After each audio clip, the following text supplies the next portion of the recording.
bien, puisqu'aussi bien, commandant, c'est la première fois que nous venons faire à Toussus-le-Noble un en direct 2. J'aimerais, si vous le voulez bien, que vous nous présentiez très rapidement ce terrain de Toussus-le-Noble. Et évidemment, j'aimerais que nous remontions aux sources. Eh bien voilà, nous pouvons considérer Toussus-le-Noble comme un des berceaux de l'aviation, étant donné que dès 1907, M. Robert Snow-Peltry y vola.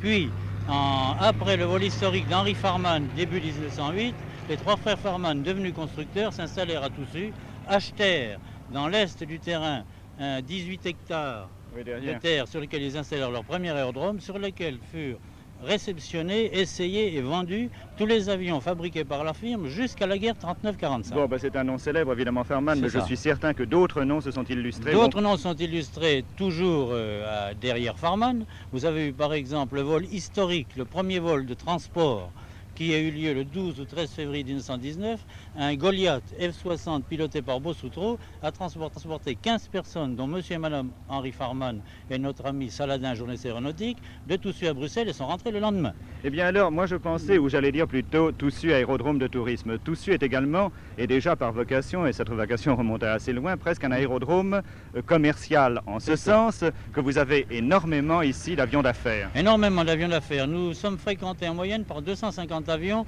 dont 200-210 basés habituellement. Et sur ces 250 avions, 30 avions sont exclusivement utilisés pour l'aviation d'affaires. Oui, mais alors néanmoins, Toussus est avant tout un terrain de tourisme. Combien y a-t-il de clubs ici? Nous avons 10 aéroclubs et 5 stations-service, dont 3 ont des écoles et qui font également du transport à la demande, du taxi aérien si vous voulez, et tout ceci nous donne un total annuel de mouvements de l'ordre de 165 000, dont les 9 dixièmes sont des mouvements locaux, écoles, clubs, entraînement, et un dixième trafic national et international. Et quand vous dites 165 000 mouvements par an, je suis incapable de faire le calcul mental, ça fait en moyenne combien par jour? Eh bien, en moyenne par jour, nous pouvons considérer une moyenne de 4 à 600 mouvements par jour. C'est très variable étant donné que les samedis et dimanches à la belle saison, nous dépassons 1000 mouvements, nous avons même atteint une fois de 1500 mouvements. Et alors vous avez deux pistes qui sont parallèles que nous voyons d'ici, depuis la terrasse où nous sommes installés en dessous de la tour de contrôle. Deux pistes de 26 en quelque sorte, une en dur, l'autre en herbe. C'est suffisant pour le trafic? C'est suffisant pour le trafic actuel. D'ailleurs, à l'origine, quand nous avons succédé en Normandie, nous n'avions que la piste actuellement en dur, qui était une piste en grille, faite pour les besoins de la guerre. Et nous l'avons doublé d'une bande parallèle en herbe à l'usage des vols locaux, écoles, clubs et entraînements qui de ce fait ne gênent pas le trafic et qui est un tour de piste différent, beaucoup plus court. Et est-ce que la proximité d'un autre aérodrome qui vous appartient, d'ailleurs Guyancourt, pour les tours de piste pour les élèves n'est pas une gêne? Ça n'est pas une gêne parce que fort judicieusement l'administration supérieure a mis sous le même commandement l'aérodrome de Guyancourt et l'aérodrome de Toussus et a asservi au point de Gacérène l'aérodrome de Buc. Ce qui fait que c'est Toussus qui crée les tours de piste et les consignes de façon qu'il n'y ait aucune interférence entre ces circuits.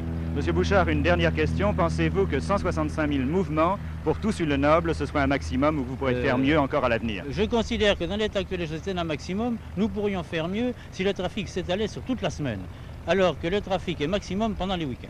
Eh bien, si vous le voulez bien, je vous demanderai de bien vouloir nous laisser car le temps passe. Je vous laisse toute liberté sur l'aérodrome pour continuer votre émission. Au revoir, monsieur Deneau. Pendant 55 minutes. Je vous en prie. Merci.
Comment allez-vous, Monsieur le Président?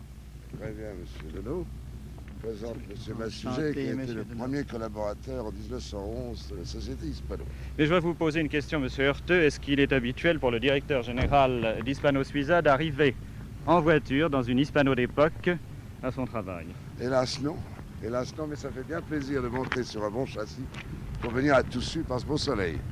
Bon, vous venez de nous présenter un de vos collaborateurs, mais je pense qu'il faudrait, puisque nous sommes ici pour parler du cinquantenaire de la maison Hispano Suiza, parler du premier, de celui qui en fut le fondateur. Bien, le fondateur, c'est Marc Birkit, dont voici le buste, et son histoire remonte à quelques années avant 1911, puisque son premier châssis a été dessiné au début de ce siècle. Mais Birkit n'est pas un nom français, Hispano Suiza, ça n'a rien de français non plus, pourtant la maison est très française. Non, Birkit était suisse, son commanditaire était espagnol, d'où le nom Hispano Suiza. Et c'est seulement en 1911 que les activités d'Hispano Suiza ont commencé en France. Oui, mais nous en sommes à la période automobile, je pense, vraiment. Oui. Et pourtant, il faudrait tout de même qu'un certain nombre de gens sachent, car je pense qu'on l'ignore, qu'en 1962, eh bien, Hispano Suiza continue d'être une très grande maison de construction aéronautique. Et quand je dis continue, c'est parce que ce moteur en est le témoin. Il y a 50 ans déjà. Alors là, je vous laisse la parole. Eh bien, ça, c'est le moteur de l'avion de Guilmer. Ce moteur a été dessiné par Birkit au début de la guerre de 14, adopté en 1915 et monté sur les cellules de chasse, SPAD en particulier, en 1916. Et à ce moment-là, nos avions ont pris la supériorité sur les opposants. Mais est-ce que les Français construisaient ce moteur? Oh non, non, non. Des licences ont été données en Amérique, en Angleterre, en Italie, à peu près dans tous les pays alliés. Et est-ce que vous en avez construit beaucoup? C'était une période difficile, mais est-ce que néanmoins vous avez pu en construire suffisamment? Eh bien, pendant cette période-là, c'est plus de 50 000 qui ont été fabriqués. 50 000. Alors là, nous arrivons devant quelque chose de plus moderne, M. Heurteux. C'est un moteur de 12 cylindres, je crois, en ligne, qui a équipé... Le 12Z qui a équipé les avions de chasse, alors avant la dernière guerre de 39.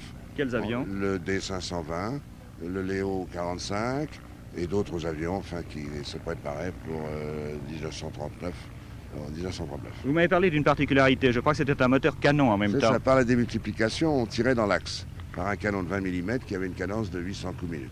Eh bien, je pense qu'à cette période, avant l'autre guerre, Hispano Suiza a eu, avec des pilotes, un certain nombre de succès. J'entends que pas mal de records ont été battus avec des moteurs de chez vous. Oui, alors nous avons fait beaucoup de raids que vous connaissez avec Coste et Le Brie pour la première traversée de l'Atlantique Sud, Coste et Bellante pour la première traversée d'est en ouest de l'Atlantique Nord, des records de distance avec Codos, des records d'altitude. Nous avions 22 records mondiaux à cette époque-là. Et là. Alors pendant que vous nous parliez de ce passé, qui n'est pas si lointain, nous arrivions devant quelque chose de moderne. C'est un réacteur. Vous en construisez donc? Oui, après la guerre, nous avons pris la licence de Rolls pour construire des réacteurs. Le Nîmes d'abord, le Tay ensuite, et ce Sylverdon qui est une formule française du Tay, développant 30% de plus de puissance que le Tay. Est-ce que ce n'est pas lui qui est sur le Mystère 4? Si, c'est celui qui équipe le Mystère 4, donc la patrouille de France que vous avez certainement vu évaluer.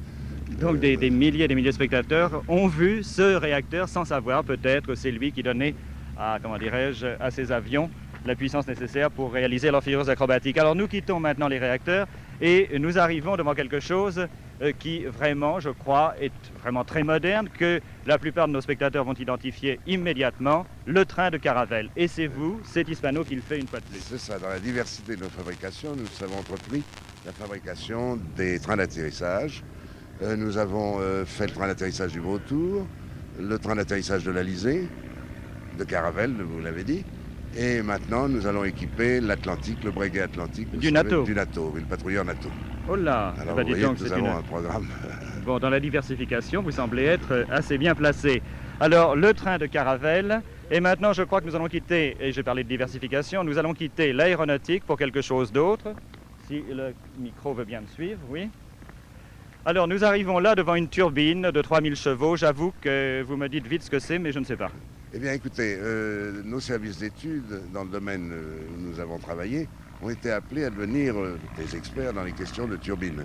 Ce qui nous a amenés à faire de la turbine industrielle et entre autres la turbine à gaz. Mais pour quel usage? Eh bien, pour les usages là où on disposera de gaz, c'est-à-dire près des puits de pétrole. Et il y a déjà une turbine qui tourne sur place près de Biskra. Bon, eh bien, je crois que dans ce petit musée, car dans le fond c'est un petit musée Hispano Suiza que nous avons rapidement reconstitué ici à Toussus-le-Noble. Une dernière pièce, elle est d'importance, Hispano-Suiza, compresseur Z100. Mais encore. Alors là, c'est pour l'industrie atomique. Pour la même raison, nous avons été appelés à aider le CEA, enfin toute l'industrie atomique, et ces compresseurs sont appelés à équiper, ça c'est le prototype, le compresseur définitif du même type, est appelé à équiper la fameuse usine de Pierre Latte dont vous avez entendu parler. C'est une référence. Monsieur le Président, je sais que vous êtes extrêmement pressé. Merci. Votre belle voiture, cette voiture d'Haribor, vous attend. Vous repartez avec, bien entendu. Je repars sûrement avec, en vous donnant rendez-vous, si vous le voulez bien, et à tous vos téléspectateurs. Pour un autre cinquantenaire. Oui, pour le centenaire. C'est possible, alors ni vous ni moi, malheureusement, nous ne serons là pour en parler. Au revoir, Monsieur le Président. Merci. Et le mystère 20 volera l'année prochaine? Plus exactement, pourquoi cette interrogation de ma part? Le mystère 20, un communiqué, nous l'apprenez hier, publié par Sud Aviation et par la générale Marcel Dassault, eh bien, va être construit en commun. Ils vont lancer la série, enfin, ils vont lancer le modèle en commun, l'étude de sa fabrication en tout cas, de ce biréacteur de liaison et d'affaires, 8 passagers, qui pourra marcher à 835 km/h sur les étapes allant jusqu'à 2500 km. Mais si nous avons parlé de Sud Aviation, nous allons avoir l'occasion de parler à nouveau immédiatement de Sud Aviation avec ces maquettes de Caravelle. Et toutes ont une particularité, eh bien c'est que toutes sont aux couleurs de compagnies brésiliennes. En effet, il y a quelques jours, la compagnie brésilienne Cruzeiro del Sol, du moins c'est quelque chose, attendez que je cherche ce nom, do Sul, Cruzeiro do Sul, autant pour moi, était la troisième compagnie brésilienne à signer, à acheter 6 Caravelles, ce qui porte à 21 Caravelles maintenant, je crois, le nombre, à 15 Caravelles, pardon, le nombre des Caravelles qui ont été achetées par des compagnies brésiliennes, la Varig d'abord, il y a eu ensuite Aerolinas Argentinas et maintenant c'est Cruzeiro do Sul. Mais on pourrait peut-être arriver au total de 25 Caravelle si je vous montre une autre Caravelle, car on parle beaucoup. Oh, il ne faut pas m'entraîner plus loin parce que le micro, alors là, je le quitte. Bon, voici la VASP, une Caravelle de la VASP qui est la 4e compagnie brésilienne. Eh bien, cette maquette que j'ai en main porte bien des espoirs.